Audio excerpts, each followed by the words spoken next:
done. It's done. It's done. Yes. Dókítà Jackson. Ẹ mọ̀ nílẹ̀. Ẹ kú ọjọ́ mẹ́ta. Ẹ mọ̀ yanjú ẹ̀. Wọ́n lóògùn dáadáa. Wọ́n lo ṣé mú mi.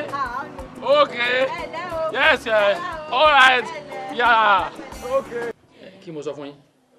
Sẹ́rí, ẹ mú dáadáa o. Ẹ má dáa o. Ẹ rí bí ṣe ń làágùn. Kí n sun ni láì sọmọ ọ̀sùn. Ẹ má jẹ́ fojú sọ̀gànná o. Tó bá yẹ fojú sọ̀gànná ó lọ́nu o. Àrùn tí ń ṣe mo mọ̀. Ṣé rí esophagus ní orúkọ àrùn tí ń ṣe. Esophagus. Bronchitis epsilon ní orúkọ oògùn tá a fún. Bó ṣe wá wà wọn ó gbọ́dọ̀ sùn kó jí ká tó fún lóògùn tí ó lóye. So ti yẹ yín sìn. Ẹ má jẹ́ kó kásẹ̀ yẹ kó orí ẹja ti bàjẹ́. Tó bá yẹ ká ẹsẹ̀ ń gbọ́ dárọ̀ nù. Ẹsẹ̀ wọn gbọ́dọ̀ kákó. Tó ká dídí kó.